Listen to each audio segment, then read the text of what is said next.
Yo, what's going on, Philadelphia Eagles fans? It's your boy Philly Day One, and the injury report, as we know, is Lane Johnson and Cam Jurgens. Okay, everybody else on the line is healthy. I do want to say too, Willie Lipkin, he's good to go. He full practice today. We got Fred, and Willie Lipkin is a full go. So I'm not saying throw the guy in there. I'm just throwing that out there. You know what I'm saying? So I'll think that Brett Toth will take the center role. He did perform pretty well against the Giants. So we'll see how this run game look against upgraded defensive line for the Dallas Cowgirls. So I think it'll be all right, man. We'll see what it look like. Also, Derek Gunner, I want to say some really mean things right now. I'm sitting where BG sitting when it comes to Derek Gunner. This fake, the fake news about the Eagles, I think it's been done so many times. I'm sick of it. You know what I'm saying? The news in which people are frustrated with Jalen Hurts. People are frustrated with how he don't want to do certain stuff. You know, Derek Gunn, he's made like, I guess he's made his money off of negative media or negative reports. And BG said it. Like, he don't mess with Derek Gunn. BG don't mess with Derek Gunn, because Derek Gunn, it seemed like for him to be a Philadelphia reporter, he wants the very worst for this team. And him talking about he's talked to certain players and he wouldn't name no names, but you'll name Devontae Smith as far as changing what you got. No, I think Derek Gunn will do whatever it takes to get any kind of report out, and he don't care what it does to the team. But it's been multiple people talks about that's not the case. So, oh my God, I don't want to say nothing mean to Derek Gunn, but I don't see the purpose in that, man. You know, to bring as much negativity to a team in which you only report to. You know, you only report as far as the media. Anyway, let's move on, man. I don't want to give Derek Gunn too much, man. Let's move on. This is a main this video is mainly AJ Brown. There's a lot of people who are talking about AJ Brown he ain't getting no separation. You know, we're gonna sit there and we're gonna go through the videos and all that. And I got a route tree for y'all that's gonna blow y'all mind. Blow your mind. So let's get in.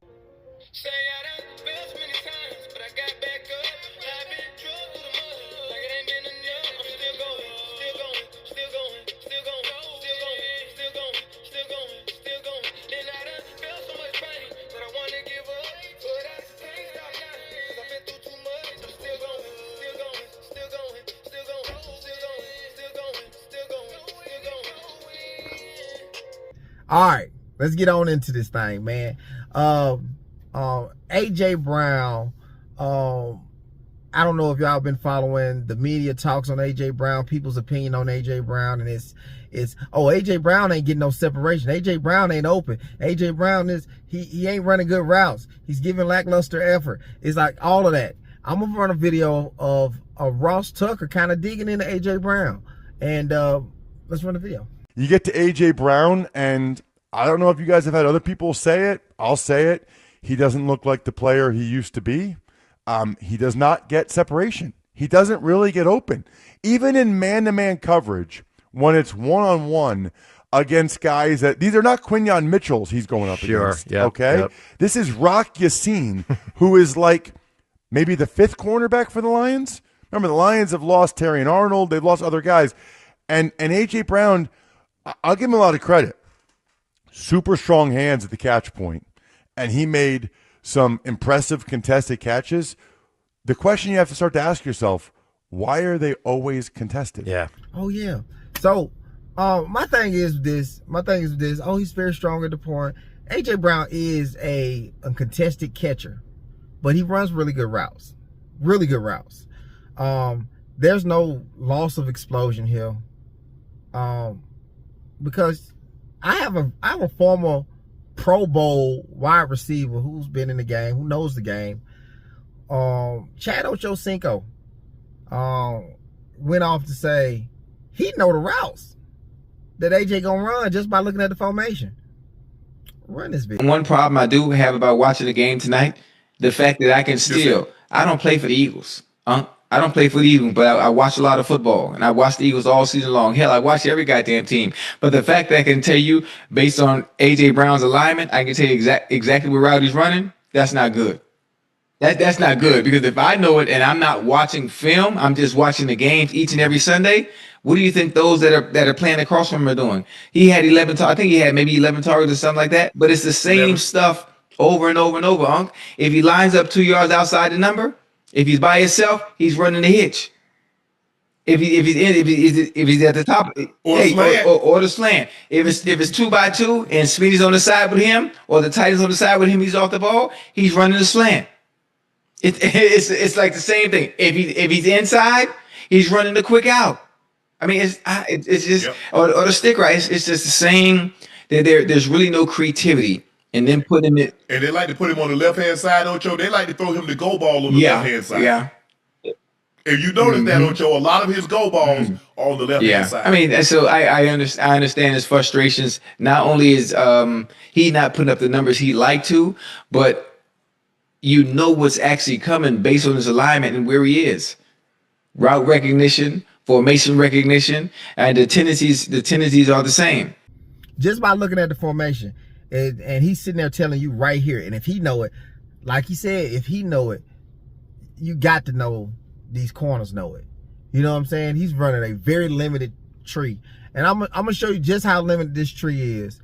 This first picture that I'm putting up right here, that's this year's tree for A.J. Brown's route. Last year's tree for A.J. Brown's route looks like this. That's a more tree. You're making them cover more field. Man, these boys ain't got to do but have one guy on the inside, one guy on the outside with this route. It don't matter how you do it. One guy on the inside, one on the outside, and you don't have to do too much of nothing. If you look at how people are covering AJ Brown, they got in the zone, they got one guy on the outside and one guy comes down to help every time. With routes like these, you can do that. You can't do that with routes like these. You just can't. He's going all the way across the field. That makes them think about the game more so than just acting on it. These routes are very vanilla. Very vanilla. I have one more video I'm gonna show y'all where they talk about he ain't getting in the playbook at all. I know we don't want to turn the ball over, and it's a scary thing for us as a team all together. And, you know, I know it's one of the principles, whatever. But if we're not getting explosive plays, we're not going to be very effective offensively. And I believe that because Saquon Barkley ain't moving. Y'all won't take out Grant Calcaterra from these swing block routes. Like y'all won't. It's just almost like we okay with how it looks. Grant Calcaterra has shown that he is not blocking well at all. He has never been that kind of guy. We got a guy, I want to call him Cam Latu, who comes in for us as a fullback, and he can take those reps. For some reason, like Nick Sirianni was asked about that, and he brushed it off. It seemed like we okay with the offense we got. And I'm scared that this offense might not be enough to win another championship. And that's going to suck because this is a championship team. Like last year was a championship team, but this year is a championship team, and we're not catching nobody off guard. We still can be a championship team. I would ask Kevin Patullo to open up the playbook, to start, implementing a little bit more creativity. It's like mind-blowingly vanilla play calling, and I agree with Richie in that the O-line hasn't been great. Like there's been a bunch of different factors, but when you really break it down, it's like you're not going to succeed when you have AJ Brown and you're throwing to him in the flat. Like that's not the kind of receiver he is. You're not going to succeed when you have Grant Calcaterra trying to block a 300-pound defensive lineman. Like, he's already not a good tight end. So a lot of the calls and schemes that they're implementing just don't make a ton of sense to me. What are we doing?